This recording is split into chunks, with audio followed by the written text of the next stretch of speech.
শুরু হয়ে গেছে জনগণনা। এবার 1 আগস্ট থেকে 15 আগস্ট পর্যন্ত চলবে সেলফ এনুমারেশনের কাজ, অর্থাৎ সেক্ষেত্রে আপনারা বাড়িতে বসে এনুমারেশন করতে পারবেন। তারপরে 16 তারিখ থেকে আপনাদের বাড়িতে বাড়িতে এনুমারেশন অর্থাৎ জনগণনার কাজ শুরু হয়ে যাবে।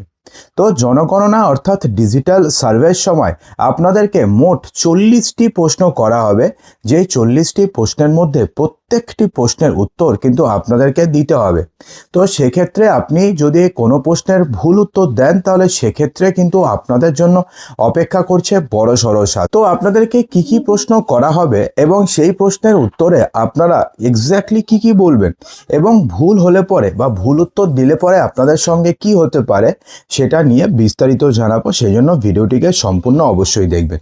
দেখুন বন্ধুরা, ভুল উত্তর তো আপনি দিতে পারবেন না, কারণ অলরেডি আপনারা যখন অন্নপূর্ণা ভাণ্ডারের জন্য আপনি ফর্ম ফিল আপ করেছেন তখন কিন্তু আপনারা একতরফা উত্তর দিয়ে দিয়েছেন, সেখানে কিন্তু অনেক প্রশ্ন করা ছিল, সেক্ষেত্রে আপনারা উত্তর দিয়ে দিয়েছেন। এখন যদি আপনারা এবার অন্য উত্তর দেন, দুটোর ক্ষেত্রে যদি ম্যাচ না করে তাহলে সেক্ষেত্রে কিন্তু আপনাদের সঙ্গে বড়সড় সমস্যা হতে পারে। তো চলুন প্রথমে আমরা জেনে নিই যে কি কি প্রশ্ন করা হবে আপনাকে এবং সেই প্রশ্নের উত্তরে আপনাকে কি দিতে হবে। জনগণনার সময় নাগরিকদের কাছে মূলত নিম্নলিখিত তথ্যগুলো জানতে চাওয়া হবে। প্রথম জানতে চাওয়া হবে ব্যক্তির নাম, পরিবারের প্রধানের সঙ্গে সম্পর্ক, অর্থাৎ প্রত্যেকটি ব্যক্তির নাম জানাতে হবে এবং পরিবারের যিনি প্রধান রয়েছেন, অর্থাৎ ধরুন আপনার প্রধান এমনও হতে পারে, আপনার প্রধান আপনার বাবা, এমন হতে পারে আপনার প্রধান আপনার হাজব্যান্ড বা আপনার প্রধান আপনি নিজে, সেটা হতে পারে। যদি আপনি যদি পরিবারের হেড হন এবং আপনারা যদি নিউক্লিয়ার ফ্যামিলি, আপনি আপনার ছেলে মেয়ে আর ওয়াইফ নিয়ে থাকেন, তাহলে আপনি সেক্ষেত্রে পরিবারের হেড, তাহলে সেক্ষেত্রে পরিবারের প্রধান আপনি। তাহলে ব্যক্তির নাম, পরিবারের প্রধানের সঙ্গে সম্পর্কে লিখবেন হচ্ছে নিজে। লিঙ্গ সেক্স লিখবেন মেল নাকি ফিমেল, জন্ম তারিখ এবং সম্পূর্ণ বয়স লিখতে হবে। প্রথমে আপনাকে জন্ম তারিখ লিখতে হবে, তারপরে 2026 অনুযায়ী আপনাদের বয়স কত হচ্ছে সেটা আপনাকে লিখতে হবে। বর্তমান বৈবাহিক অবস্থা, অর্থাৎ আপনি কি ম্যারেড নাকি আনম্যারেড লিখতে হবে। বিয়ের সময় বয়স কত ছিল, যদি আপনি ম্যারেড হয়ে থাকেন তাহলে বিয়ের সময় আপনাদের বয়স কত ছিল লিখতে হবে। স্বামী অথবা স্ত্রীর নাম লিখতে হবে। ঘোষিত জাতীয়তা, অর্থাৎ আপনি কি ইন্ডিয়ান নাকি আপনি ফরেনার নাকি আপনি কি, সেটা আপনাকে লিখতে হবে। এটা তো নর্মালি ইন্ডিয়ানই হবে, তো ইন্ডিয়ান লিখবেন। এবার ধর্ম আপনি হিন্দু নাকি মুসলিম নাকি খ্রিস্টান নাকি জৈন, কি আছে সেই রিলিজিয়ান আপনাকে লিখতে হবে। তারপরে লিখতে হবে হচ্ছে আপনি কি তফসিলি জাতি, তফসিলি উপজাতি এবং জাতপাত নিয়ে আপনাকে লিখতে হবে, বা ওবিসি নাকি জেনারেল লিখতে হবে। এবং এবারের প্রথম যে সেন্সাস হতে চলেছে এটা কাস্ট সেন্সাস হতে চলেছে, অর্থাৎ এবারে কতজন তফসিলি রয়েছে কতজন ওবিসি রয়েছে সেটারও সেন্সাস হচ্ছে, অর্থাৎ এই ডেটাটি কিন্তু ভাইটাল।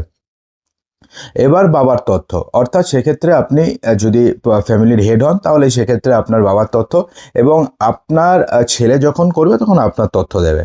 মায়ের তথ্য সম্পূর্ণ দিতে হবে, অর্থাৎ মায়ের নাম দিতে হবে। প্রতিবন্ধকতা সংক্রান্ত তথ্য, অর্থাৎ যদি আপনি ফিজিক্যালি হ্যান্ডিক্যাপ্ট হয়ে থাকেন তাহলে সেক্ষেত্রে লিখতে হবে। মাতৃভাষা এবং জানা অন্যান্য ভাষা লিখতে হবে, অর্থাৎ আপনার মাদার ল্যাঙ্গুয়েজ কি, তারপরে লিখতে হবে আপনি মাদার ল্যাঙ্গুয়েজ ছাড়া আর কি কি ল্যাঙ্গুয়েজ জানেন। সাক্ষরতা এবং ডিজিটাল সাক্ষরতার অবস্থা, অর্থাৎ আপনি কতদূর পর্যন্ত পড়াশোনা করেছেন এবং আপনি কি সিগনেচার করতে পারেন কি পারেন না সেটা আপনাকে লিখতে হবে।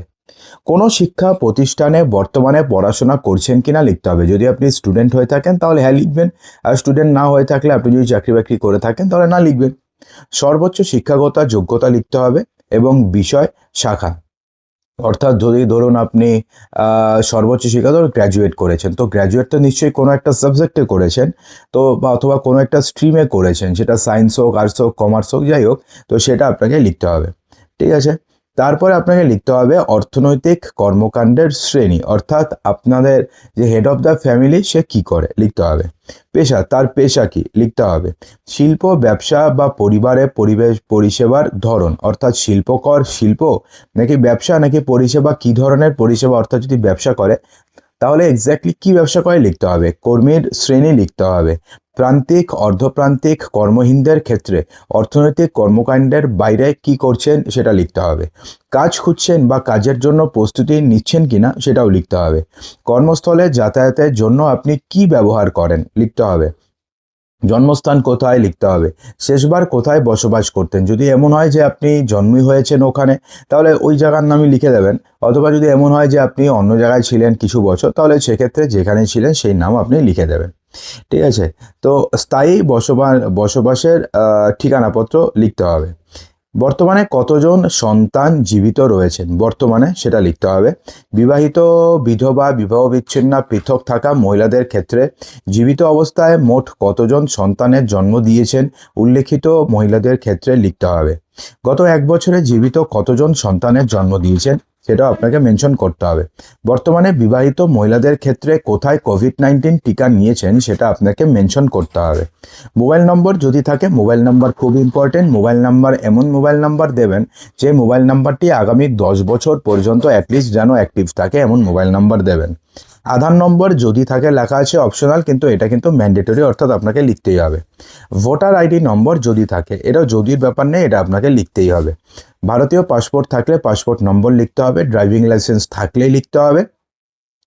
আর প্রথমবার জনগণনা জাতপাতের তথ্য, এটা আপনাকে লিখতে হবে।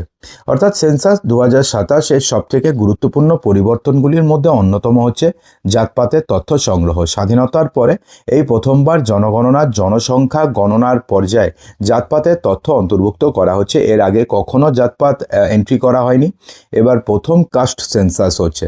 2025 সালের এপ্রিল মাসে প্রধানমন্ত্রী নরেন্দ্র মোদীর নেতৃত্বাধীন cabinet committee on political affairs জনগণনায় জাতপাতের তথ্য অন্তর্ভুক্ত করার সিদ্ধান্ত নিয়েছে।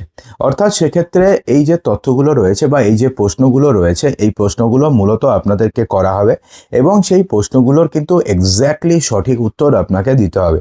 কোনো তথ্য যদি আপনি লুকোতে চান, সেটা যদিও এখন আপনি আর লুকাতে পারবেন না, তাহলে কিন্তু সেক্ষেত্রে আপনাদের নাগরিকত্ব নিয়ে পরবর্তীকালে সমস্যা হতে পারে এবং এমনকি আপনাকে ডিটেনশন ক্যাম্পেও আপনাকে রাখা হতে পারে। সেই জন্য অবশ্যই যা তথ্য দেবেন সেটা সঠিক তথ্য দেবেন। তো আশা করব ভিডিওটিতে সমস্ত কিছু বোঝাতে পেরেছি। ভালো লাগলে লাইক করবেন, শেয়ার করবেন, চ্যানেলটিকে সাবস্ক্রাইব অবশ্যই করবেন।